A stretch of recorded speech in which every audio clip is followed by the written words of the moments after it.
Hey, all you nerds out there in Nerdland, this is David. And this is Tim. And we're from Johnny Has the Keys podcast, a podcast where horror and sci-fi shape our lives.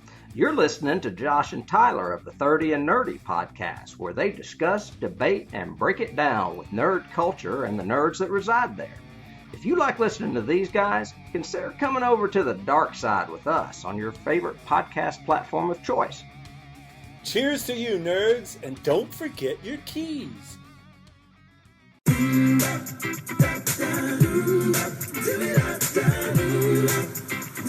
Welcome to the 30 and Nerdy podcast, brought to you by Advertising Expressions, Creative Theater, Akita Express, and Encore Theatrical Company. Visit us online at 30andnerdypodcast.com. Drop us an email at 30andnerdypod@gmail.com. Like us on Facebook, follow us on Instagram and Twitter. Become a patron of the show at patreon.com/30nerdypodcast. Thanks for tuning in. Hope you enjoy the show. And now, sit back, relax, and get ready to nerd out with your hosts, Josh Davis and Tyler McDaniel.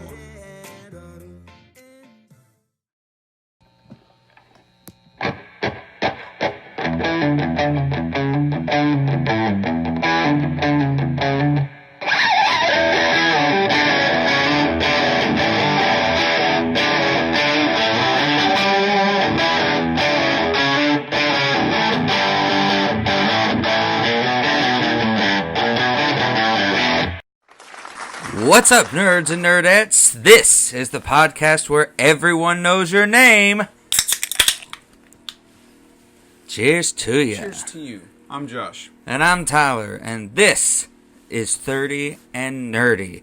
And we are coming at you from the Fortress of Nerditude with yours truly, the registered nerd practitioner, the founder of Nerdledge, the Nerdpolian Bonaparte of Morristown, the Mac.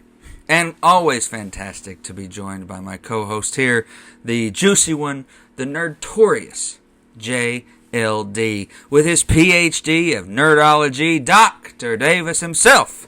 How come I didn't get a fancy new one like Napoleon of Morristown or whatever? It's Nerdpolian Bonaparte of Morristown. Because I just realized the other day when I was going through notes that you have one more nickname than I do in the opening. Well, and that just seemed hey, not fair and very uneven. And I know you hate uneven things. I do. It's true. I'm glad you. I'm shocked we went 28 episodes and you haven't noticed that I have one less nickname than you. It wasn't purposeful. Hey, I wasn't trying to freak out your OCD or anything. I'm just, turn the volume to 15 instead of 16. But now you're just trying to make fun of me. I am, possibly. It's been a while, so I got to catch up for lost time. And you know what? If you're tuning in for the first time, you are thanked. We thank you very much. Mm-hmm. You can find us on iTunes, Google Play, Spotify, wherever you cast your pod. And for those of you joining us new and those returning, thank you very much for joining us again. We are now on podchaser.com. Now that is where you can find podcasts and rate them, not just by the show, but by individual episodes. And that lets us know at 30 and Nerdy what episodes you may have liked more than others. Because even us as the host, we have some that we like more than others. Sure. So please, we hope that you will go to podchaser.com and give us 5 stars. That's right, Emma. 5 stars. And how could you turn down such a sweet little request like that? I can't. There's no way. And if you can, then boo on you.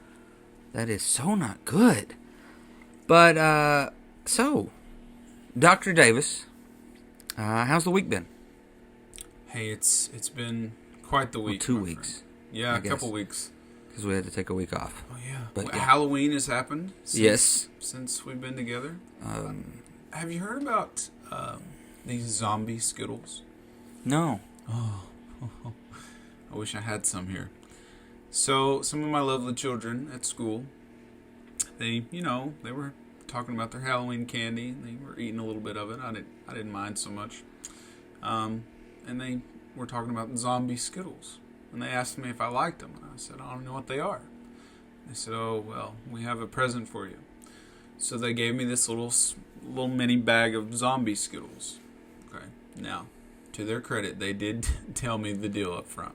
So in zombie Skittles, there's a couple of little, it's like minefield, okay?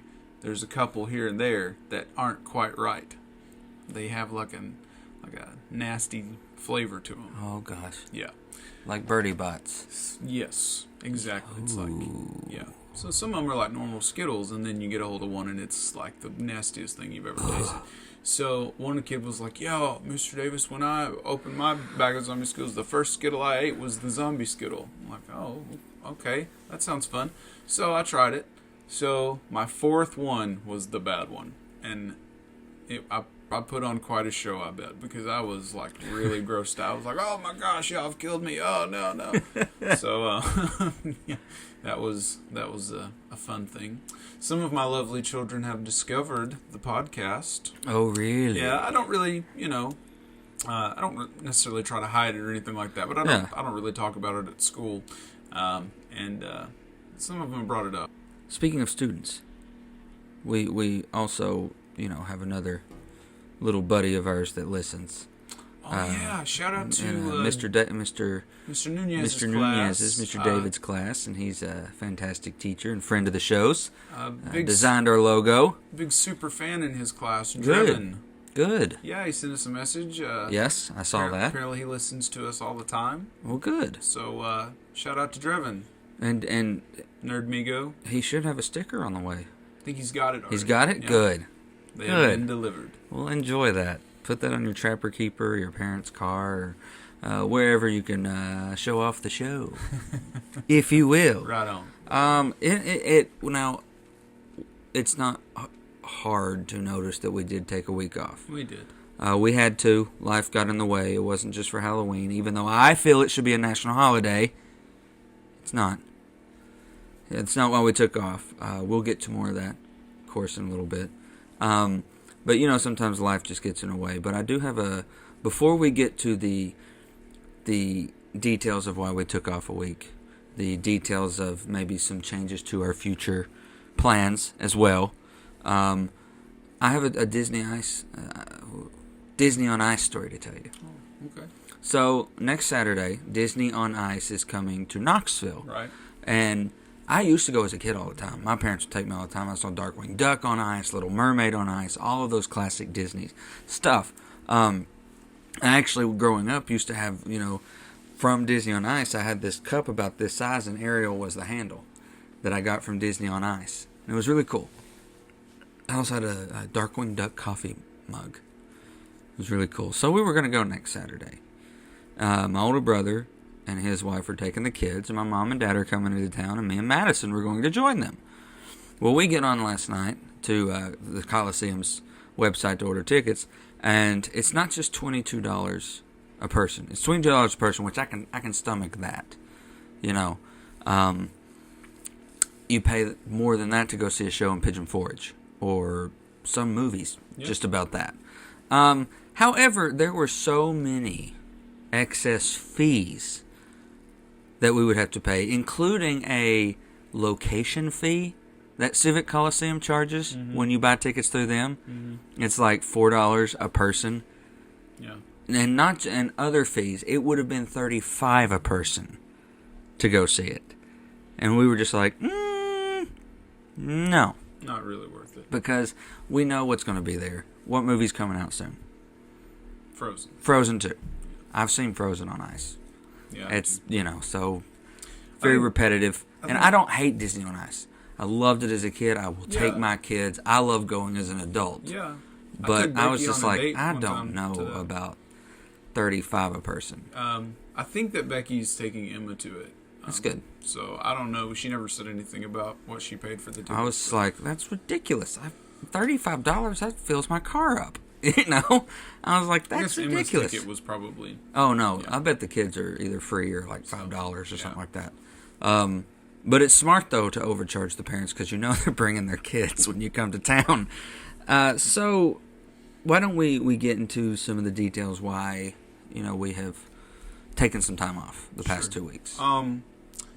Unfortunately, my dear friend Jack, he lost his mother last week.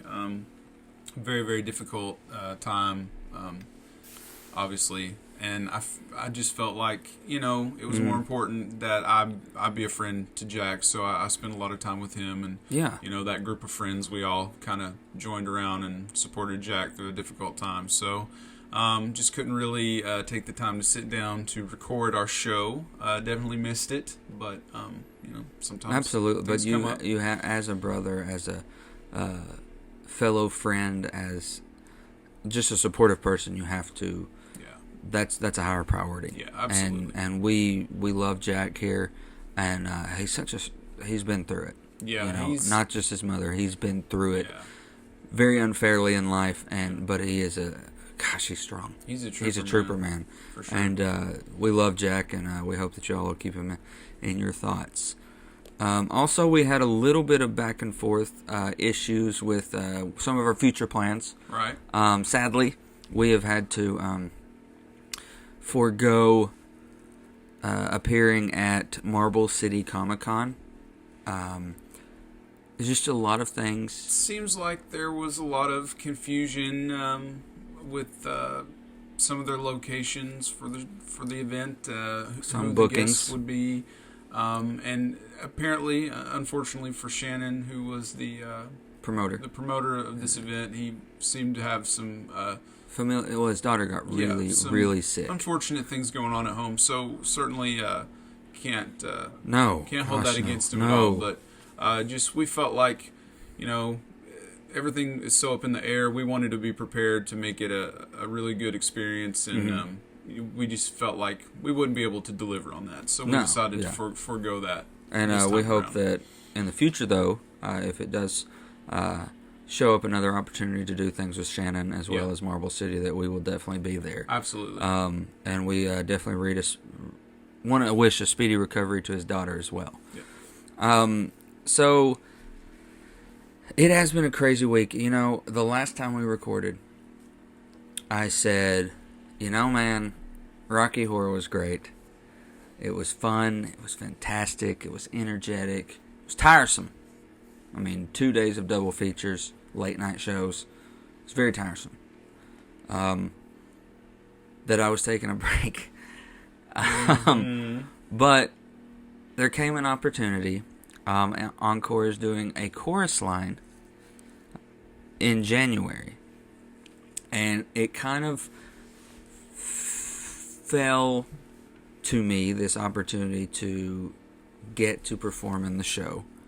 And the character that I am playing, as well as the story that just the show tells in general, after thinking about it and after, taking into consideration, I'm not good with time off. I've had my 2 weeks break since Rocky Horror. I started to get bored at the house after work. I'd just be like, okay, well, what do I do now? I've cleaned. And I've gotten to the point where I can't really game for hours. I can't play a video game for hours anymore. Same. And so I just got to the point where it's like, you know what? And the opportunity arose. I kind of looked up more of the story of A Chorus Line, and it really is a beautiful story, especially as a theater nerd myself, the story it tells. I figured, why not? So I am doing the show. It is a fantastic show. However, I did not know the dancing I was getting into. Mm-hmm. Good luck with that. It's absolutely ridiculous, the pacing and the style of dancing that this is, and Daniel is already kicking our butts. Daniel, who we just had on the show, is Dr. Frankenfurter for the Rocky episode. He's the choreographer, and he's kicking our tail. And I know I said I love Daniel, but at this point I dislike Daniel because I'm still sore, and we've been doing it for 3 or 4 days. And just the first 2 minutes of the musical is the hardest dancing I've ever done or seen in my entire life. Better you than me, my friend. Yes. But yeah, that's been going on. And as I said earlier last week or 2 weeks ago, our last episode was Rocky Horror Nerd Show. And we had a great visit by Daniel Lineberger, who is a fantastic Dr. Frankenfurter. He's played it multiple times, and he's been in and out of some professional circuits, so it was really cool to get to sit and talk to him. Yeah. And he was very complimentary of the episode, even though when going back and listening to the episode, I noticed that I must have been tired or something, because when I get tired, I ramble on. And most of that episode was me just on tangent 1, 2, 3, 4 through 10. Yeah. So I was like, wow, I talked a lot. So very apologetic for that. But it is climbing the list in a lot of people's favorite episodes to listen to. Nice. And this week, though, I think this will be a big favorite of people, especially if you're a nerd, especially if you have seen it. We're going to be talking about the movie Joker. Yeah. It has been kicking butt in the theaters. It's fantastic. It's game changing. It's life altering. Make you think a little bit. Hopefully, it opened some eyes. Very impactful. I hope it opened more eyes to a problem that's big in this day and age. But we will get to that after a word from our sponsor. Just in time for the holidays, it's Lionel Bart's award-winning Dickens musical masterpiece, Oliver. The streets of Victorian England come to life with some of the most memorable characters and songs ever to hit the stage. Oliver is a co-production of Encore Theatrical Company and Walter State Community College Department of Music and Theatre. Oliver is proudly presented by K-Tom Restaurant Supply Incorporated, MUS FiberNet, Sykes, Lakeway Dermatology Associates, Tar Chevrolet and Hyundai, Aaron's, Hampton Inn and Suites, Ashley Lodge Photography, Freddy Cat Productions, The Citizen Tribune, and WJDT and WBGQ. Oliver runs November 29th through December 8th at the Walter State Inman Humanities Complex Theatre and is presented through special arrangement with Music Theatre International. Tickets are on sale now at etcplays.org or by calling 423-318-8331. So before we get started with our regular stuff, we had a couple of things we wanted to share. Yeah. Right? Yeah. So you have something. Yes. So my girlfriend Madison, she surprised me yesterday. Yeah. We were watching the Tennessee-Kentucky game, which, crazy, but we did win. Go Vols. Not a beautiful game, but go Vols. And she got me this, I guess, what do you call them? Secret. Mystery box. And it's a Funko mystery box. And by the looks of the symbol, it is from the Batman universe. Yeah. Which is stoked. So I'm GameStop stoked. has released all these mystery boxes. It's like special exclusive GameStop pops. And it's usually like a character holding a controller, like gamer characters. So this is a pop. Yeah, so it can I be... don't want it. Well, let's see what it is, because I might. How much will you pay? We'll see. We'll see what's in there. So you'll probably get three things. You're going to get a pop, and there's a chance that it could be a chase, which is the special. rare thing. Yeah. Yeah. Then there's probably going to be a mini pop in there, which I don't collect those. And then probably one other thing. But if it's in the box, I can't take the mini pop out to... It'll probably have its own box. Though. Okay. Yeah. Okay, good. Yeah. Because I like to see him on the car or something. Yeah. So it could be Batman. It could be Joker. Ooh. It could be either one. Either one, I don't So care. let's see what happens. Fantastic. Speaking of surprises, while you're opening that, we have children crawling for the first time while they're listening to our podcast. Did you know that? Whose kid? So my friend Chris and his wife Mariah. Well, Chris. Chris Weems. Chris Weems. Yeah, their little daughter Nora. She crawled for the first time While listening to us? Yeah. Probably Yes. me. Sure. You heard Uncle Josh. I'll concede to that. Yeah. Absolutely. That's awesome. That's great. All right, so I'm trying to be careful because this is a very sharp Punisher knife. Of course, only the best. Here in the fortress. It doesn't shoot out like in the movie, does it? No. Okay. I can hear what you're thinking. All right, close that since you opened it. All right, so it's really cool. It's got the Batman emblem on the front, and my These are a big deal right now. surprise pop is well, how do you open it? Oh, come on, man. I don't do this. This is your world, not mine. Do you want me to do it? No, I don't want you to do it. It was for me. Oh, got it. There we go. Okay. All right. So, ooh, Very nice. ooh, It's not a chase, it is but it's Joker standing up with a headset on, playing a video game, which is not afraid to admit how I play a game if I play a game, especially if I'm lucky to have time to play Fortnite with them. This is what I look like. Oh, this is a good one. I even paint my hair green and everything when I play games. Yeah. So, thank you, Madison. That is, and a Pez. Comes with a Pez too, a Joker Pez, and a laughing pin, glow in the dark laughing pin. Yeah. And this will go on the car. You looked out there, buddy. Beside the 30 and Nerdy sticker on the car. Thank you, darling. That's cool. Alright, time to talk nerdy to you. So, we've been going down the Nerdarchy, or Order of Nerd, if you will, and we are up to level 5. Now, level 5 is the Duke of Nerds. Or Duchess. Or Duchess. Duke or Duchess, absolutely. So, a Duke would be considered a nice, safe place to be, in my humble opinion. You are definitely higher in your nerd IQ than most others, especially if you live in this area, if you're a Duke.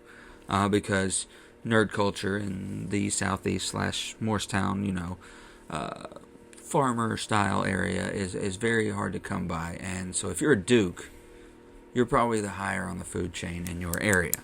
So if you're a Duke, you know of the multiverse. Infinite Earths, you know origins, you know deaths and resurrections, you know lineages, you know difference between the Robins in Batman. You know the Flashpoint Paradox, who the Kree and Skrull are, Wolverine's kids' names, different musicals, the Wizarding World of Harry Potter, the One Ring, the Monday Night Wars, comics at a good level, and you've played every game system known to man just to get a feel for them. You are no Kevin Smith or Brian Quinn, but you can hold your own with some of the best and definitely enlighten the rest. Hey. And in all honesty, I would say, in my house, I am the Duke of Nerds. Heck, in this town, you and I are probably the Duke of Nerds. I would say so. In this little town we live in. No, it's good to be king though too. King's fine, I guess. But I mean, would it be fair to say would you put us at the Duke level? Or do you think you have what it takes to be the next level I'll talk about next week? We'll see. Okay. We'll see. Okay. After we get done with the Nerdarchy, we will have the listeners maybe send in what they think they are. Yeah, sure. And they think we are. And then we can talk about what we think each other is. Speaking of listeners. Yes. Listeners, we need your help. Absolutely, we do. So, we had to change our plans for our first episode in December. December is going to be Star Wars month here at the show. We wanted to do a full episode on The Mandalorian, but that was before we realized that The Mandalorian is being released one episode at a time. So, we need a new topic for the episode, something Star Wars themed. Now, we've had a few suggestions. Yes. Do you want to hear them? And if your suggestion gets picked, you in some form or fashion get to join us on the show. Sure, if you want to. If you want to. You don't have to, but if you want to. So these are what we have. The dark side of the Force, the best bad guys. I like that. The prequels, the hate of many Nerdians. Yes. You like that? Midi-chlorians. Yeah, play on words. The classics, which I would say we probably won't do because each of those deserve their own episode. We're going to do those right. The BMFs of the galaxy. The prequel comics. And Rey's parents. Okay. Which we might get. We would probably actually get to that one in Rise of Skywalker. Hopefully. I think if they answer it. We definitely want to do something that's sort of a broader topic, yeah. So there's lots to talk about. So nothing too specific, but please send in some suggestions about some Star Wars topics that we can do. Please do. You can email them to 30andnerdypod@gmail.com or just find us on Facebook and Twitter and send it in that way. And again, if you are interested and yours gets picked, you can join us on the show somehow. So, why don't we move on to your favorite segment called What You Watchin'? So, Like I said, it's been 2 weeks. But I've actually started listening to 2 new podcasts. Some friends of the shows. 3 Fat Nerds. Yeah. Which they're very funny. Funny guys. They're great. And 3 Hours Later. And we've also happily joined them in a group called a Pod Raid, which kind of bands together and listens to, rates, and helps other indie pods kind of get their name out there through Twitter and stuff like that. So if you have heard of 3 Fat Nerds and 3 Hours Later, definitely keep listening to them. If you haven't checked them out, I mean, there's a whole pod nation out there that honestly I had no idea. We have not scratched the surface of just the pods we've listened to. We have yet to scratch the surface. So I've been listening to a lot of them, and I went back and we went back to watch Joker again. Yes, we did. Took Becky to see it. Yeah. And she loved it. Mm-hmm. I have also started. Well, dang, I forgot the name of it. Daybreak.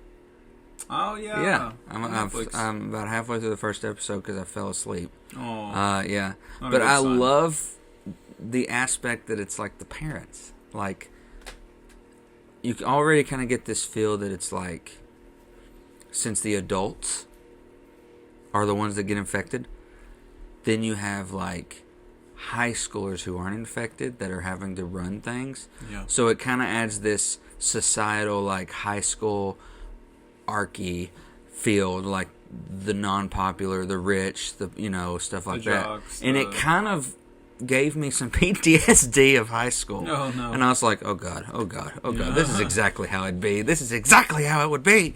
And plus the whole, they can only say the last question or something like that. The zombies. Oh yeah. Like the only thing they were able to say is the last question that was on their mind or something. like I'm definitely already interested. I'm already caught. Yeah. And plus the main guy was young Sam Winchester in Supernatural, and I knew you knew that was coming. Yeah. But he does well. It's very well done. I can't wait to binge it some more. So I've been watching that, listening to some podcasts, and mostly at rehearsal now again. So, what about you? Oh. What have you been watching? You're gonna be so proud. Okay.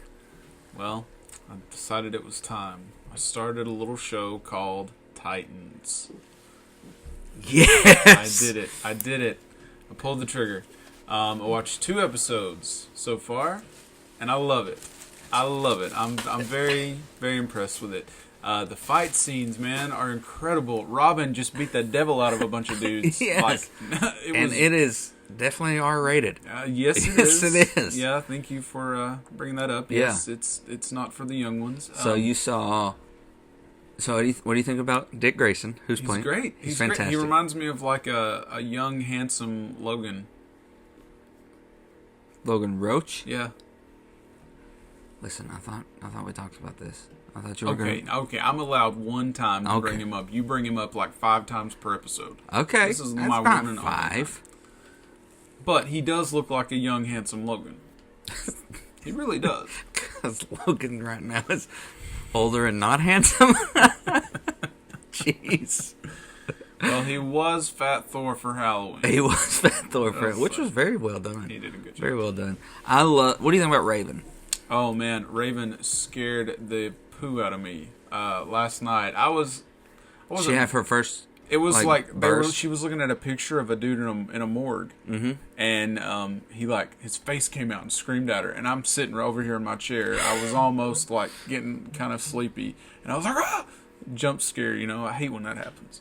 So they got me, but I'm really impressed. I love all the fight scenes, all the stories so far. The characters are great. It's very good. Oh, I can't wait. Nice, gritty Batman story. Which is what Teen Titans story. Exactly.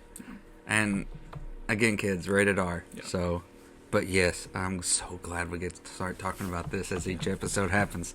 So great. Well, it has been a big week of what you're watching, and we've got even more to talk about in a little bit. So why don't we get on to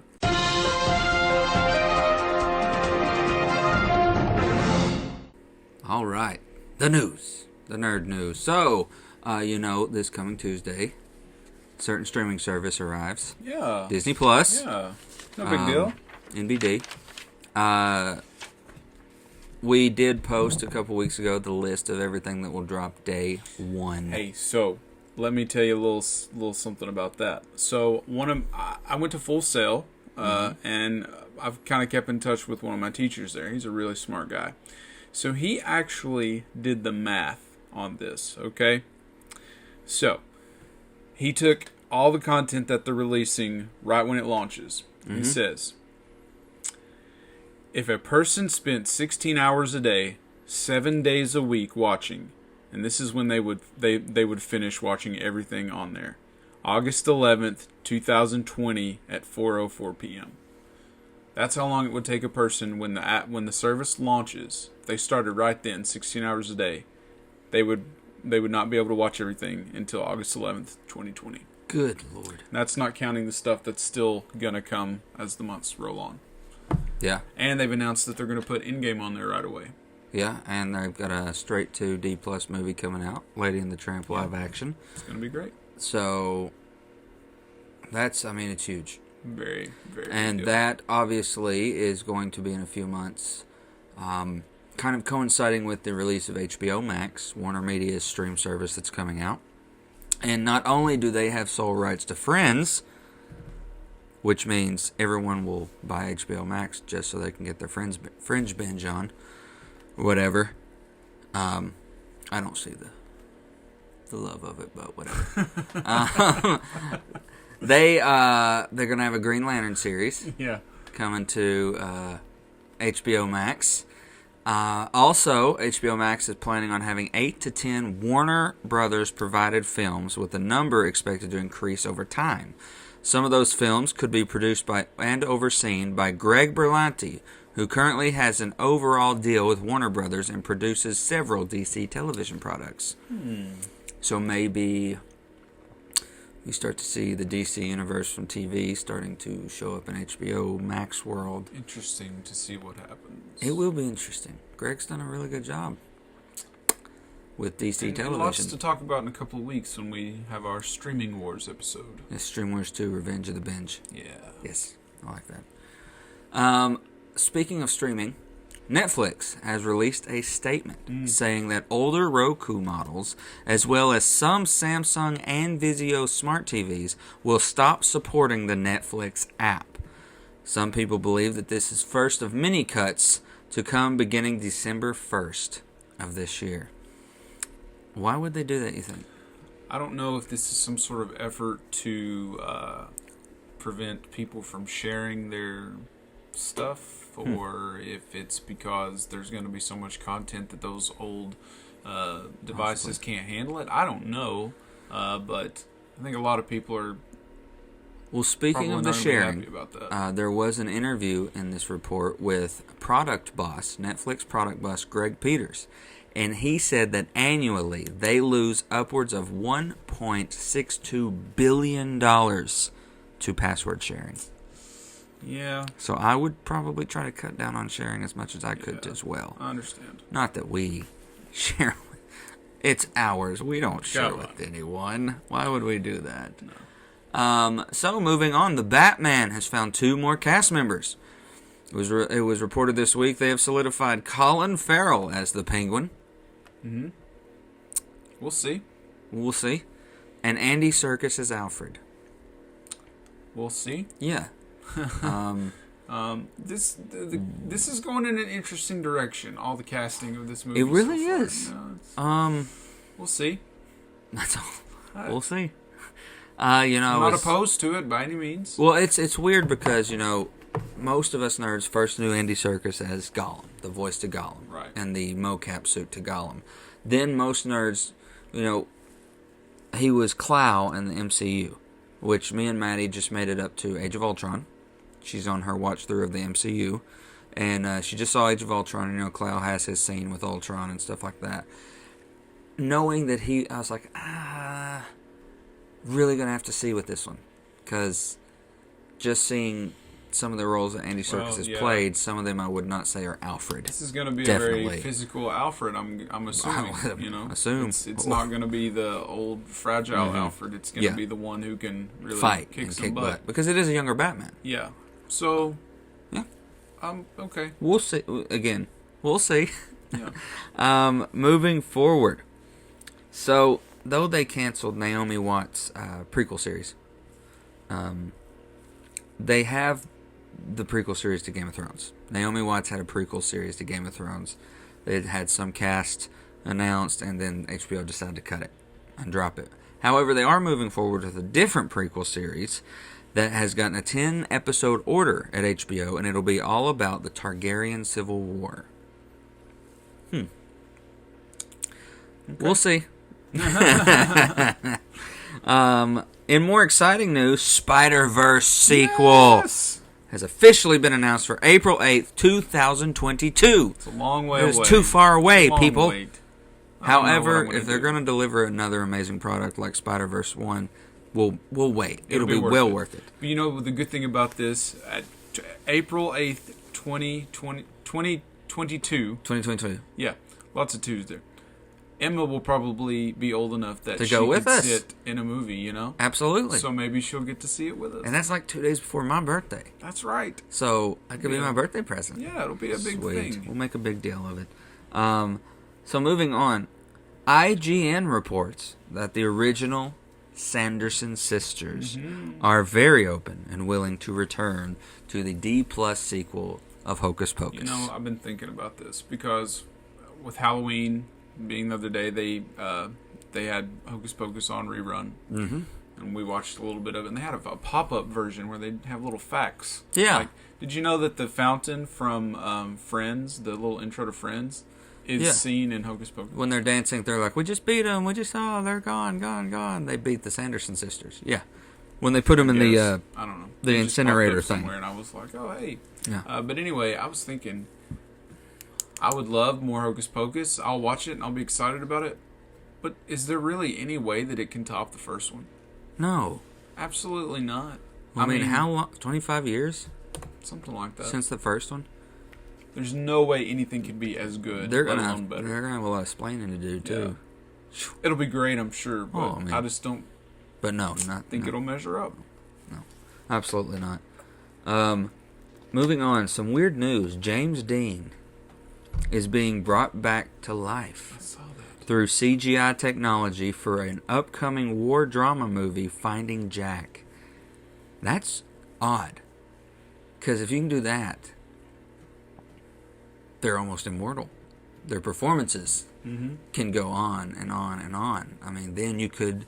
I mean, we've already seen somewhat of this CGI technology with Governor Tarkin showing up in Rogue One Princess when he's Leia. been dead for years. Younger Princess Leia showing up in Rogue One using CGI technology. So, I mean, this opens up to a whole new world of entertainment as well as the possibilities. That maybe you could start seeing things like, I mean, what if at the end of this Obi-Wan series, they were to do some CGI with Alec Guinness That'd be crazy. leading in, like walking up on Luke and them, like knocked out from the Sand People. I was like, that'd be cool. Okay, this opens. It's really interesting, but at the same time, kind of scary to think of what you can do with the technology. But I'll probably check it out. And the last but not least, which leads us into what we're talking about today, Joker crosses $900 million at the worldwide box office. To be exact, $984.7 million. So most likely, by the time we sit down again next week, they It'll will be have crossed the $1 billion. They will be mark. joining the $1 billion club. And for DC, they would be joining The Dark Knight Rises, The Dark Knight, and the original Superman movie. Are the only three so far that have crossed the $1 billion mark Wow. under DC Entertainment. Wow. And Joker being one of them. And really, it's not a comic book movie. I think that says a lot. Yeah. It says a lot. It's really cool, and it's well worth it. It's well deserved. Hey, I thought about going for a third time. I'll be honest with you. I mean, you know I'm down. I'll watch it again. I actually, the second time we saw it, I caught some things. For sure. Little nuances I thought that the I'm second like, time was even better. We're yeah. getting ahead of ourselves. We are. So, that is all of your nerd news.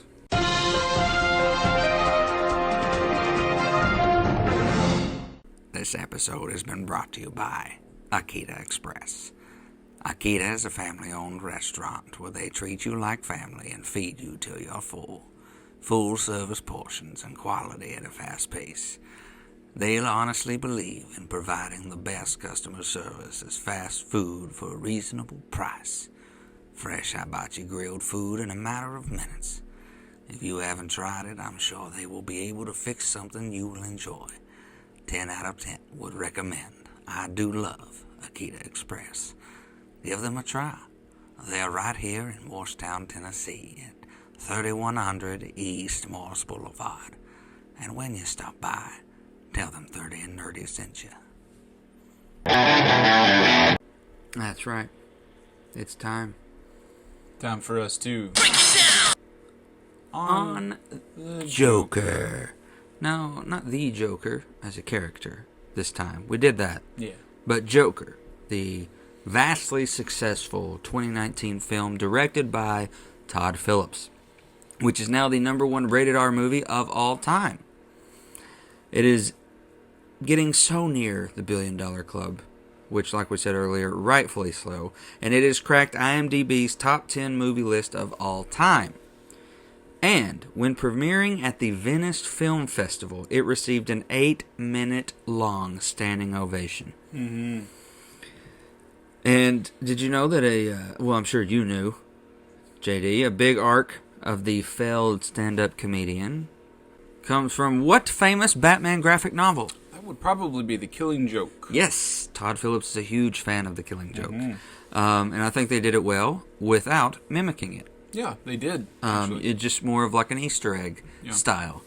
Also, fun fact, the script would change immediately before shooting some days, and that was the writers and Todd Phillips keeping the performers on their toes. So imagine, you would hate it. You would absolutely hate that. Well, I do know that Joaquin Phoenix and Todd Phillips would talk on the phone for a couple of hours every night after a day of shooting. So I think that... Do like a lot of, what if? Mm-hmm. Oh, I like that listened better. to Joaquin Phoenix talk about that on Chris Hardwick's podcast. Yeah. ID 10T. Used to be Nerdist. Yeah. He sold that, so it's ID 10T now. But he talked about that whole thing, that they would just talk for hours about what direction they were going in and what they wanted to accomplish and everything, and it paid off. Wow, oh man, it paid off in a big way. For sure. And what a testament to the performers. Like, imagine, hey, yesterday how we gave you the next scene script? Guess what? Changed it. So look over these. We'll start in 10 minutes. Yeah, that would be get you a coffee. You'd be like, I can't work under these conditions. I'd be done. I'll be in my trailer. So one of the defining elements, I think, that makes this movie very successful and keeps you on the edge of your seat is the music. Oh, yeah. We talk a lot on this show about the driving force that a good underlying soundtrack can be. And I'm not talking about, like Guardians of the Galaxy soundtrack, you think all classic rock. Great choice. Yeah. Then you've got like the Lord of the Rings soundtracks that are just music, undertones, strong music, powerful music, anything little playing in the background. Logan did well with that. The movie Logan, its soundtrack was very good, which is actually the same guy who did Insidious, which is why you hear a lot of the similar tones. But this music, and the composer, I'm going to butcher this name, is Hildur Gudnadottir. Yes. Good job. Thank you. It's eerie. It's sad. It's haunting. Yeah. Well, and throwing in all the Frank Sinatra stuff too, like when he's in his little fantasy moments and things are kind of looking up, and he's in his dancing and everything. And then you throw in a famous 90s song. Yeah. That was created by a known criminal. He's actually still sitting in jail. The creator of that song. Really? A lot of people were up in arms about that because the creator of that song is in jail for, how do we say this? Underage stuff. Oh. He is a pedophile. Oh. This composer was of that song that Joker starts when he's immediately that dun, dun, dun, dun. It's all in all the Jock Jam CDs from the 90s too. A known pedophile and still in jail. Wow. But They did it in a way to where he would receive no rights whatsoever from them using it. They got like a whole lawyer involved and everything because they did, even though they were using it, they didn't want a known pedophile getting rights. Maybe they should have just chosen different music. I mean, they could have, but it kind of helped that dancing down the steps. Yeah, it worked. And plus, it got 90s kids in the mood, like, hey, I know that one. Mm-hmm. I know that. Yeah. So, I know a lot of people were up in arms about that, but what they did not go on to realize is that this man sitting in prison did not get any rights, any money from this. He's not collecting a check. They did it in a way to where he did not get anything from using it. I hadn't heard anything about that. Yeah, so. It's a big thing that moms were like, well, I know this song was done by a blah, blah, blah. I think that it only drove the sadistic feel. Knowing now that who the composer is, does it not help add this, oh God, like feel to it? Just like a, ugh. Yeah, maybe a little. Yeah. I think Phillips did it for a reason. I think it was done to add kind of an outwardly breaking the fourth wall. Oh gosh, why would they use this feel? And did you know that the music at the end when he's standing on the car with all of his clown thugs, his followers, they threw in an old Batman tone from the old Batman movie, the Keaton movie. Did you hear that when we were watching it? They threw in like a just that little bit. No, I didn't catch that at all. And it's very subtle. I didn't catch it till the second time. And also, Todd Phillips asked composer Hildur Gudnadottir, yeah, Hildur, to start writing music off the script, which is very rarely done in movies.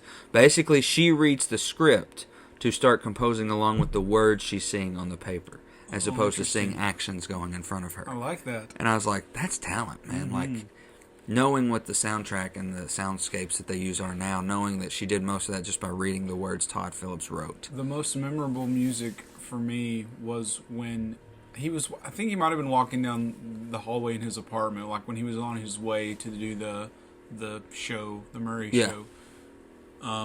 Really heavy, percussive, like strong brass sounds in the music, and it almost like followed his footsteps, you know. Really a dark, eerie sort of tone to it.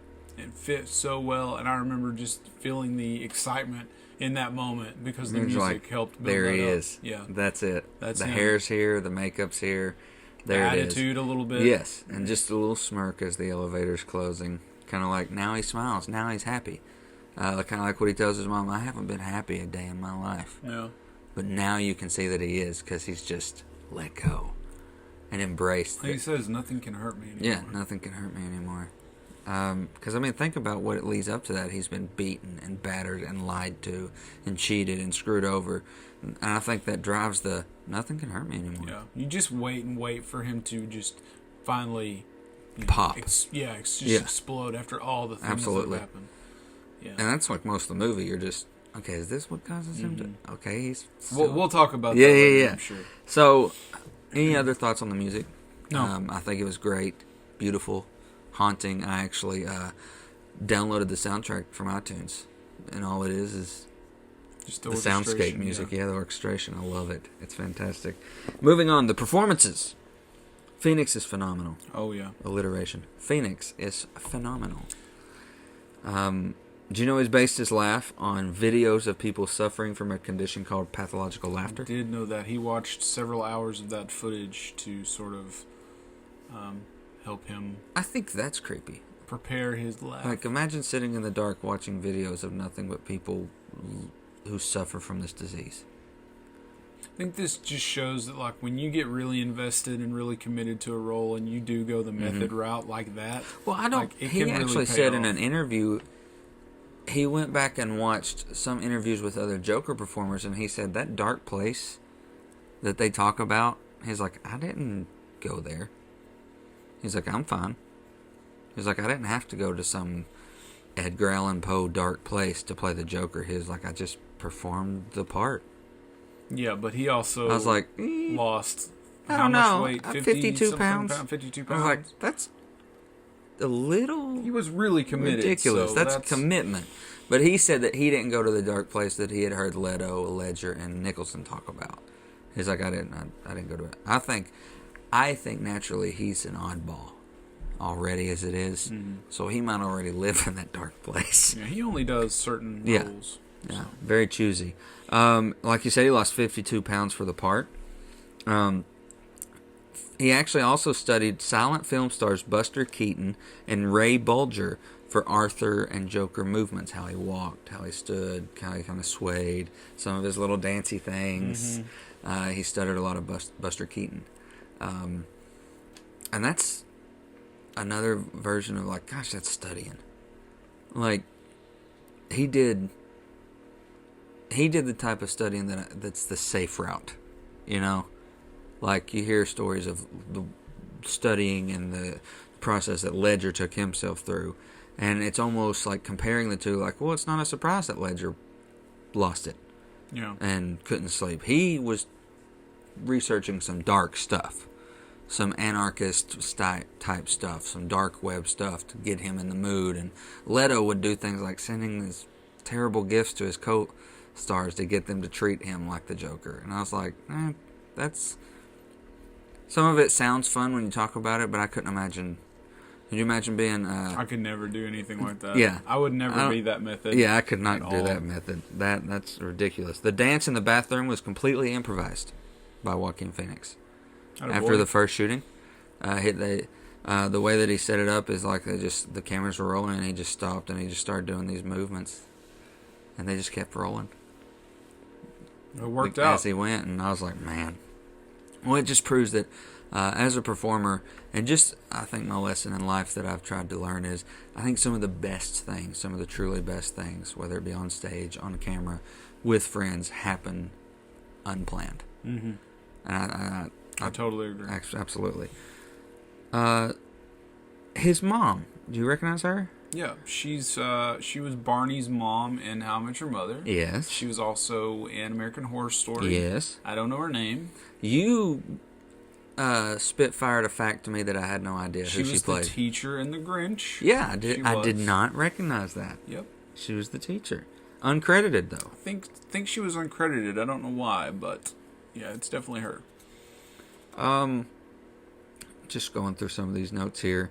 I liked in the performances, we don't know a whole lot about Thomas Wayne as an individual because 99% of stories we get about Thomas is up at the shooting. He's already dead. Unless, of course, Flashpoint. You get to meet an evil version because Bruce died in that. But this gave Thomas Wayne a character, somewhat. Yeah. He's running for mayor. He's kind of a jerk, kind of egotistical, rich. I liked that aspect of giving him a character to kind of like, wow, Thomas Wayne's not really a hero here. Little personality. Yeah, it's like, wow, no wonder he got shot in an alleyway. Yeah. Dang. And did you know his name is Brett Cullen? He has been in 2 Batman movies now. He was in The Dark Knight Rises, you told me. Yes, he was a congressman who got kidnapped by Selena Kyle at the beginning. Wow. The one that shows up in the bar. She gets in his car. He has a line with one of the cops. He says, the mayor's going to dump him in the spring. That's his line. Okay. He's talking about the mayor's going to fire Jim Gordon because it's not wartime anymore. But yeah, and then he's kidnapped by Selena Kyle and taken to that bar. And I'd like to go back and rewatch the Dark Knight trilogy. We should. Let's do that sometime. Absolutely. Just like we're going to watch Zombievers. Totally going to watch Zombievers, man.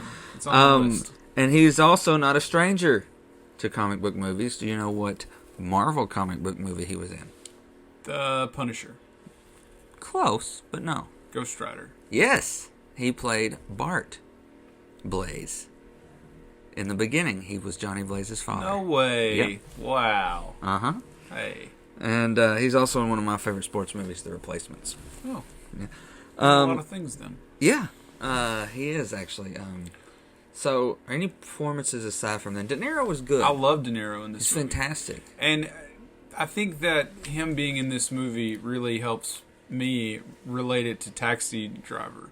So they're very similar in a lot of ways. It's that that gritty New York 70s type of feel. The Being person pushed around. the person that you follow, you know, they're a little unstable, and you're just waiting on them to snap.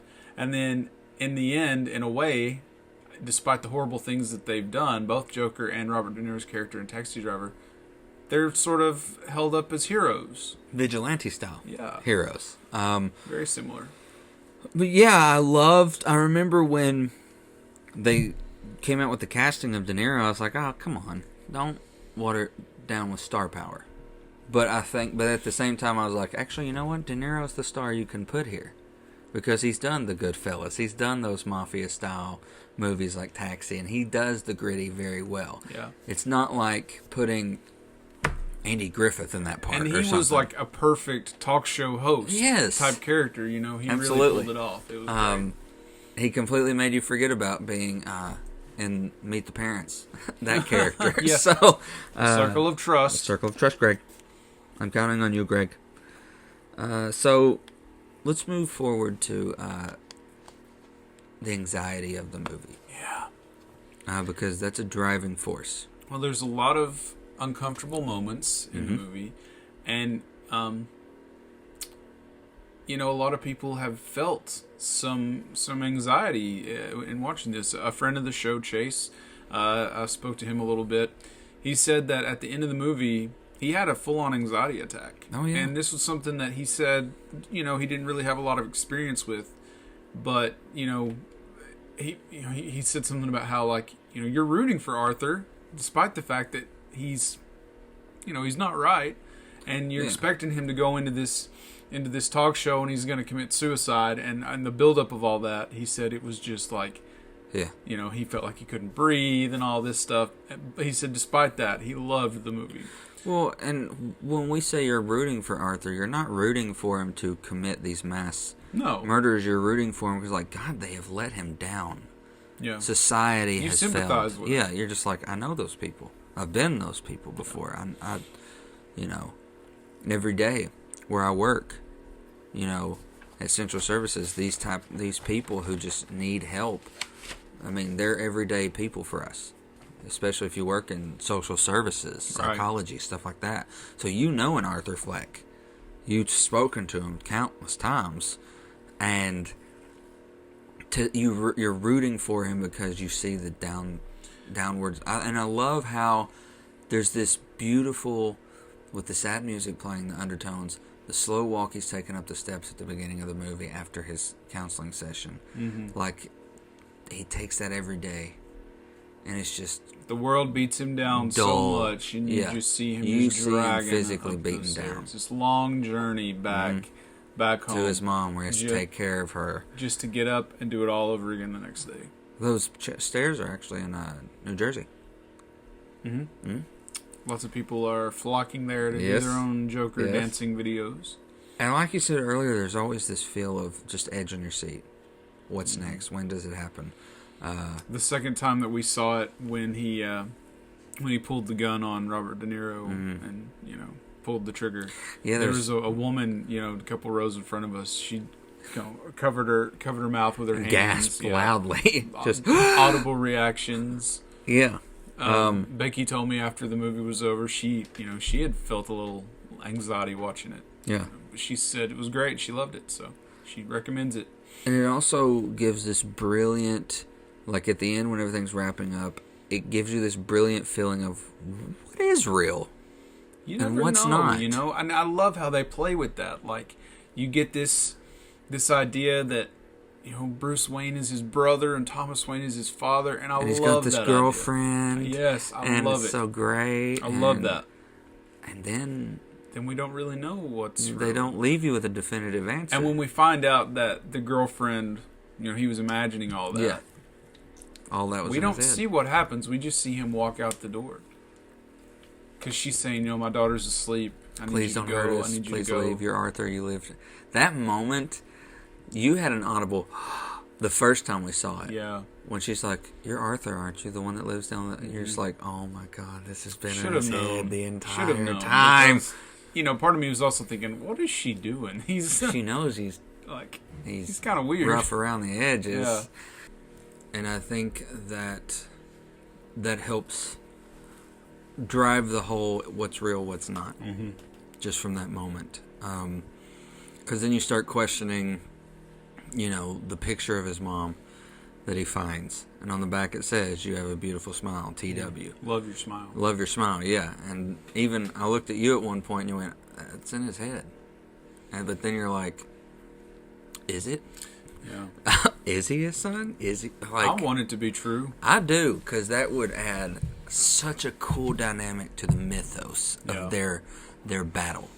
That moment when he gets to the gate at Wayne Manor and he reaches through the gate and he pulls Bruce's mouth up with a smile, that gives me goosebumps every time. Absolutely. The second time we saw it, you nudged me. You showed me your arm. You were like, Yeah.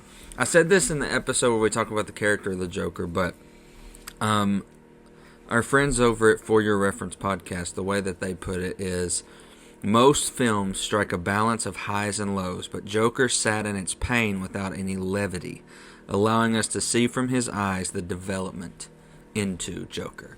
And that's so true. Even at the end, when he's talking to the psychiatrist at Arkham Asylum or Hospital, which we know is the precursor to the asylum, there's still no resolution. There is none. So you even leave this, and there's no post-credit scene. There's no breath, I guess, after it. No time to go, okay, it's all solved. Because then you're just like, does he bust out? Where's the bloody footprints in his head? Like, so is that whole sit I kind of down? wanted it to end, like when he's laying on the hood of the car, and then he wakes up and he's standing up on top of the car dancing, Yeah. And there's a blackout at the end, and I think you can hear him laughing. Yeah. That's what I wanted the ending to be. Yes. I didn't feel like we needed that last We didn't. scene. That's my only criticism. Yeah, I don't think we needed it. I almost wonder. I even saw a tweet the other day from another podcast, I cannot remember the name, that they had just seen the Joker for the third time, and they said, what if the entire time he's actually still in the thing at the end where he's laughing at the joke and all that. That the whole movie's in his head. That the whole movie has been in his head the entire time. Could be. And I was like, my God. That was like a third or fourth. In a way, what that would if? make sense. I mean, absolutely. That's the Joker. He's shrouded in mystery. Yeah. There is no direct insanity or sanity. It's literally there for interpretation in the Joker's mind. Now let's get to the societal aspects, because there's a lot of kind of subtle mic drops, if you will, on society as a whole. Because even in the movie, they give him almost a vigilante-esque justified in those killings because they were bad people. They were just three rich jerks who worked for Wayne's company who were picking on a woman and beating him up.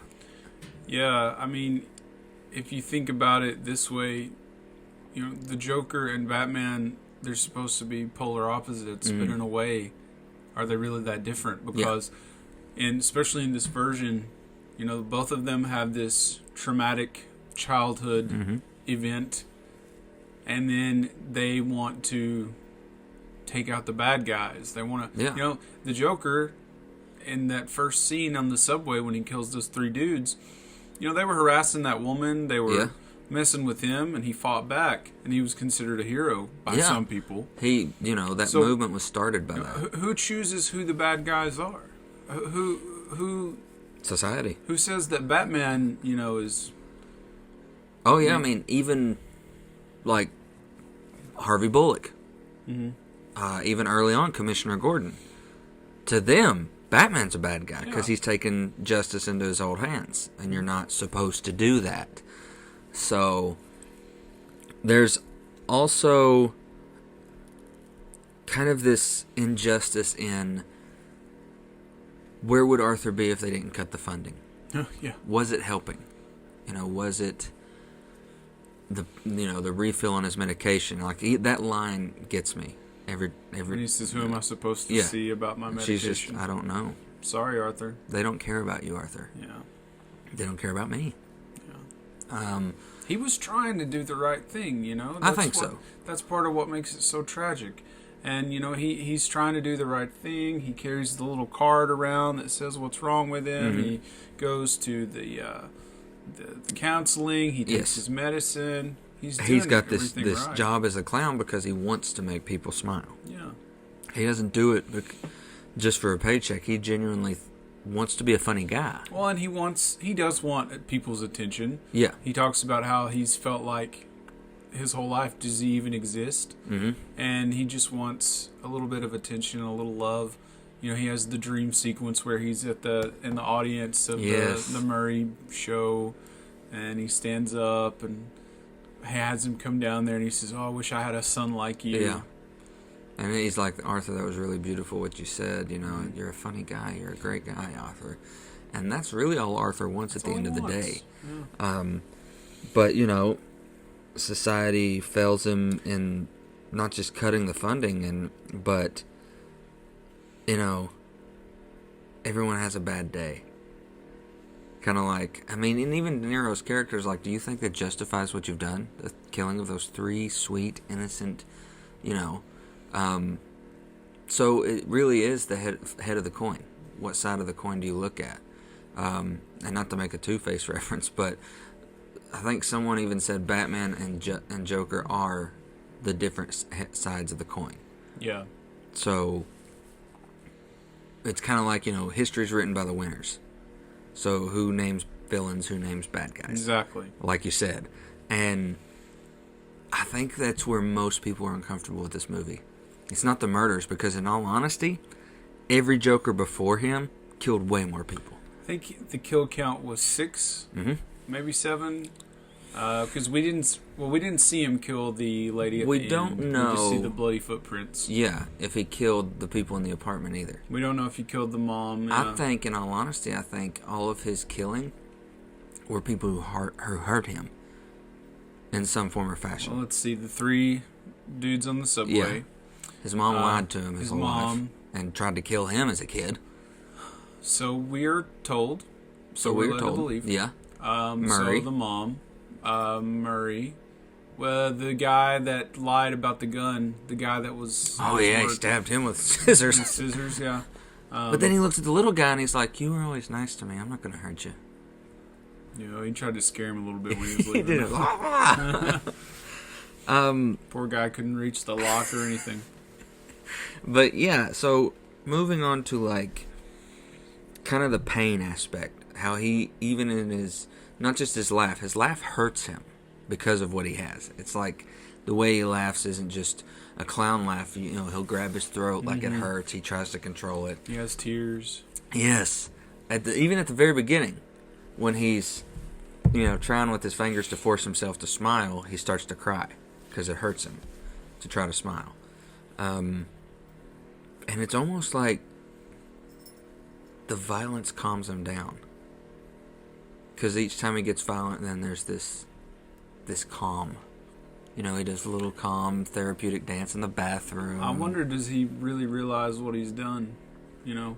And he does say at one point that he, you know, I can't remember who he was talking to, but he said, you know, I killed those 3 guys, and I thought that I'd feel bad about it, but I don't.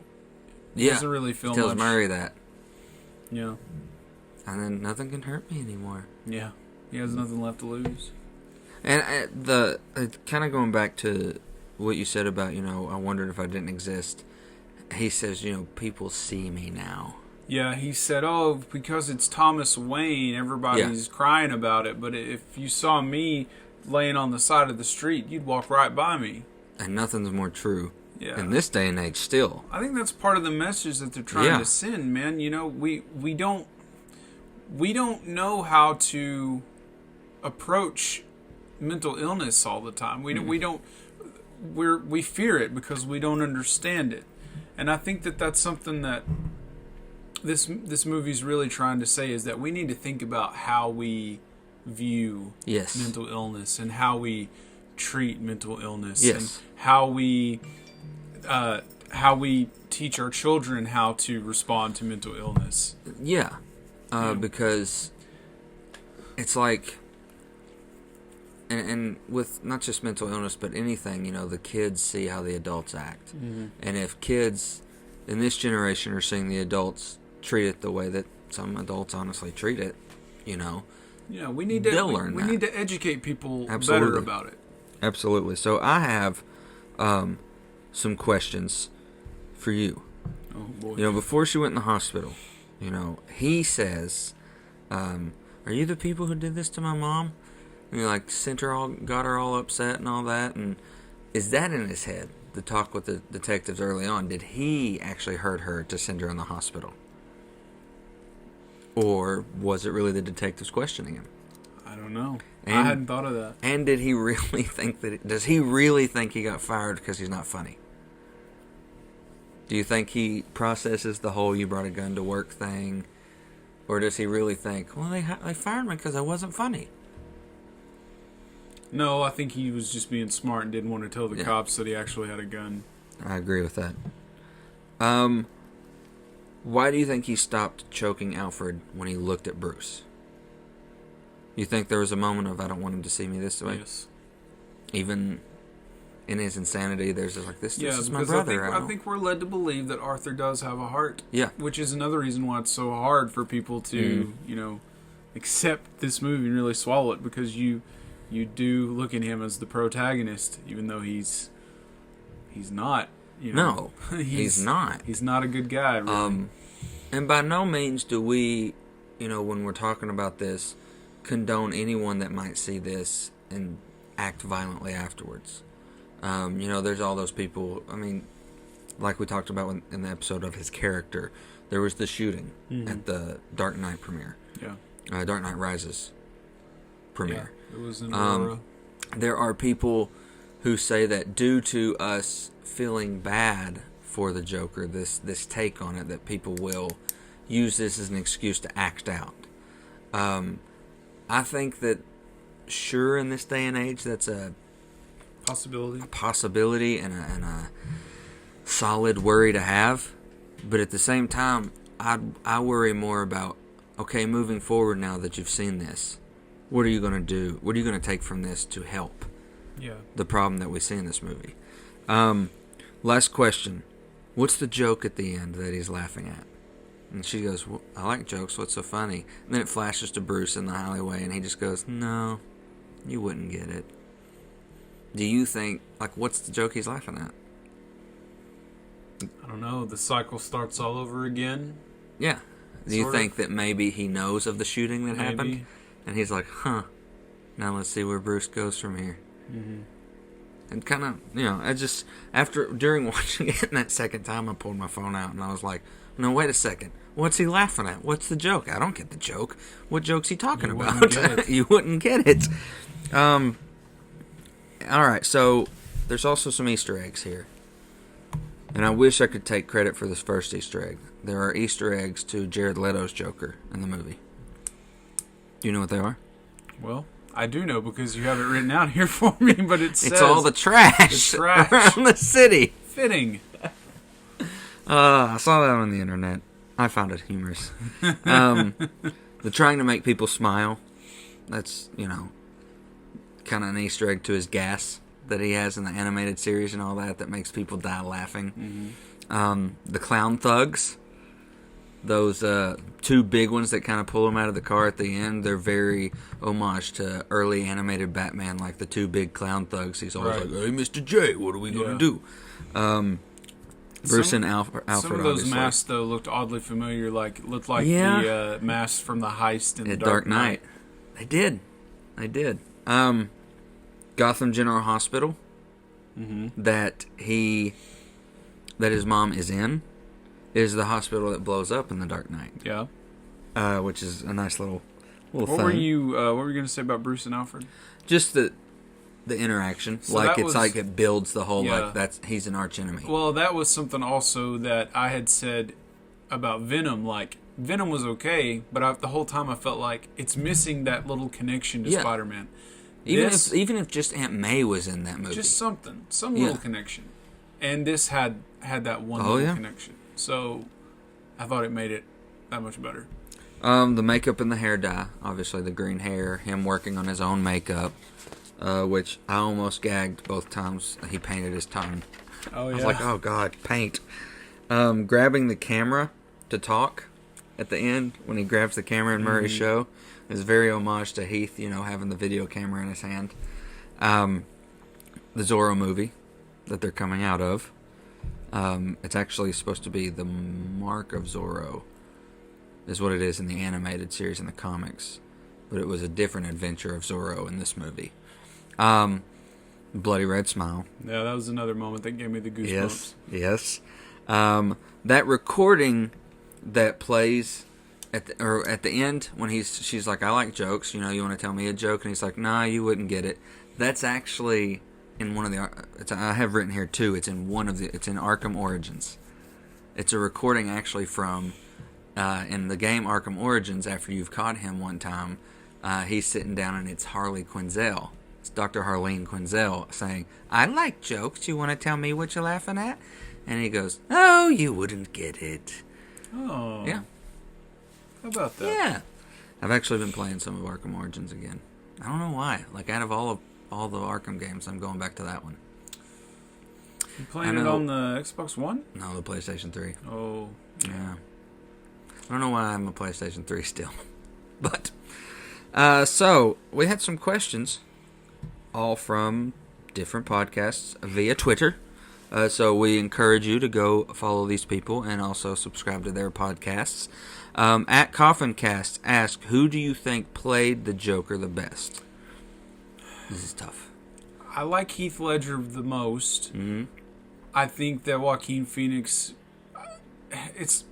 I can't really answer this question because they both, Joaquin Phoenix and Heath Ledger, did it very different ways. Yes. And in those ways, they were both really great. They were actually best friends.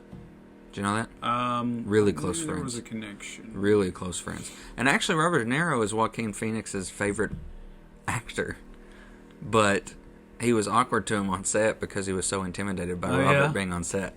In an interview with Jimmy Kimmel, he said, you got to work with Robert De Niro. He goes, yeah, funny thing, he's actually my favorite actor, but I was too intimidated to talk to him off set. Like, just walking around set, I'd just be like, straight like away from him, like, oh my God, it's Robert De Niro. Played the best. You have to look at it as like a character.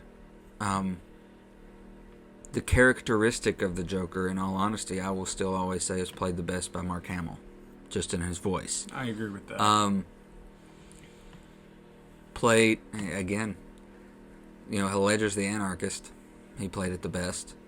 And Joaquin is society's failure, and he played it the best. So I don't know if there's a better out of the two, or even Jack Nicholson. Well, I'm just gonna say Ledger's my favorite. Yeah, and that's my answer. Okay. At 3 Fat Nerds Pod asked, do you think the whole movie was in his head or not? Why? Dude, I have no idea. Again, I don't know. I mean, that's what's so great. I think it's open to interpretation. Yeah. Yeah. You should let us know. Do you think it's in his head or not? At Pop Culture Bruce asks their favorite question. Yeah. Don't get this one wrong. Okay, I'm sorry. What beer would Joker drink? What beer would Joker drink? Do they make any kind of green beer? St. Patrick's Day beer. I think he would drink I don't know. Well, it's all up to you, because I don't know. I don't think he'd drink beer. I was kind of thinking that, too. Like, I don't know that he would. I think if he were to ingest alcohol, it would be tequila. No, not tequila. I don't know. I couldn't see Joker drinking. You've stumped us. Gosh. Pop Culture Brews. And that's just... 3 Hours Later podcast asked, what is your take on the significance of the stairs throughout the movie? I'm sure there's significance to it. I think it's a good visual, more than anything. because he's had the this long hard day. He's been beaten up and teased and whatever, and he has to slowly make his way up those steps. And then the only time you see him going down them is when he's happy. Is when he's embraced it. Yeah. Kind of like, I've walked and trudged through life, up life's steps, my entire life. Now I'm going to dance down them. That's sort of what I'm getting at. Yeah. I'm going to burn it down. Yeah. I like that. Good question. Final question. At For Your Reference Podcast asks, there are lots of people with lots of feelings. Do you personally believe that the movie would be as good if you removed the Joker aspects of the movie and it was just about a man struggling with mental illness? I think it would be very good, but no, I don't think it would be as good. I think it would be very strong, very telling, but it would not be crossing the $1 billion mark because you've also pulled in the nerds. I mean, Joker being in it really helps. I mean, that gets people's attention. People are drawn to the Joker. Absolutely. So I think without the Joker, it's a mentally thrilling, sad story about just a human. Yeah. We almost immortalize these comic book characters to where if they go through everyday life, like Arthur Fleck's are all over the world, but knowing that the Joker is Arthur Fleck's, then you've got a $1 billion movie. Yeah. Because, like I said, you've pulled in more audience than you probably would if it wasn't. Mm-hmm. So yeah, I think making it the Joker is what's made it. To get people to hear the story and to pay attention to the story, a story that has a strong message, putting the Joker in it really helps with that. So could not agree more. Thanks for the questions. Keep them coming for our next episode, which is next week. We're going to play a little game called Who Wore It Better? Yeah. Marvel DC. DC Marvel. However you want to put it. I like to go first. I like to go alphabetically though. D is before M, so yeah. DC and Marvel. Who wore it better? We're going to pick 10. Agreed? 10? Uh-huh. Yeah. We'll pick 10 heroes and villains from each universe that are, let's just say, comparable. Yeah. Who are obviously drawn from the other. Right. And we will break down on maybe, I guess, of course, we'll obviously like when they were created, who they were created by, blah, blah, blah. That's the tales. But we're going to kind of, because like, I'm just going to say one right now. Who do you like better, Deadpool or Deathstroke? Deadpool. Of course. Even I would have to say Deadpool. I like him better. But Deathstroke was created first. So, that kind of stuff. La-di-da. So, if you... Do you have 10 off the top of your head? No, but I'm sure if I think about it, I will. Okay. Well, that's what next week. And we may have a special guest with us next week. A friend of the show who's just as nerdy as us. Mm-hmm. She saw Endgame a ton of times. Double digits. I think 13, so. 14, something like that. And even she says she took something different from it every time. Wow. So, we hope to have her on the show. And if you want to send in any maybe honorable mentions, especially if we don't mention it, we can talk about those at the end of the episode. Like, hey, somebody sent this in. What do you think? So send those in. Also, please send in any comments about the Joker that you think we've missed out on or didn't touch base on. We both agree it is very worth the $1 billion club. It is worth a first, second, third, fourth time seeing it. If you haven't seen it, boo. You need to go see it.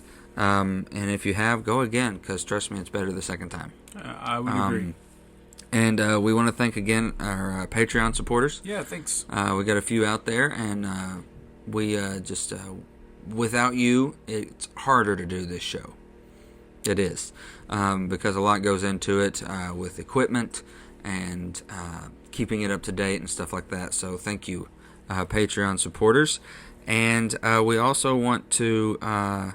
we will have a sneak peek coming out soon of the December schedule to our Patreon supporters. However, that first episode will be blank until we get good suggestions. Yeah. So again, please send in your suggestions, Star Wars themed. Sort of broad topics. Yes, broad Star Wars topics that we would talk about that first week, because our second week will be Force Awakens, third week will be Last Jedi, and of course the last week of December we will have already seen Rise of Skywalker, and we will be nerding out on that. Big time. Pretty heavily. And until next week, everybody enjoy Disney Plus. Yes. I'm really looking forward to the Jeff Goldblum show. I'm looking forward to all of it. I've loved Jeff Goldblum since I was a kid, because he's just the weirdest, funniest individual. And knowing that there's a show where they just take him around and do things, and like, I don't know. It's going to be very It's going to be good. And then I saw the trailer for that High School Musical, the High School Musical, the musical series, the series. Sure. It's literally, it's not a spin-off series of High School Musical, like a lot of people thought. It's a series about a high school that's doing High School Musical. Oh. Yes. Well, And that's not nearly as good. no, it doesn't sound as good. So it's not a show that you would see maybe Chad Danforth show up. It's not what we thought it was. Well, dang. It's very weird. Not sure how I feel about it. But anyway, we will be watching a lot of Disney Plus, and we'll talk about it a little bit on the show. Absolutely. Well, man, it's been fun. Good to be back with you. Yeah. Hate we missed you guys last week. Glad to be back. Absolutely. Thanks for the patience and understanding. Yes, you are fantastic fans. So, I guess we'll talk to you soon, brother. Yeah. And until next time, catch you nerds later.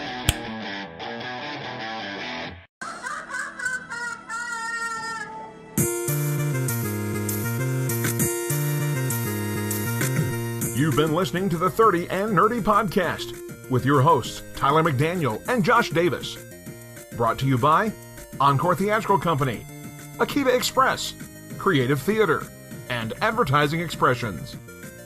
Find us, follow us, and like us on Instagram, Twitter, and Facebook. Visit our website, 30andnerdypodcast.com.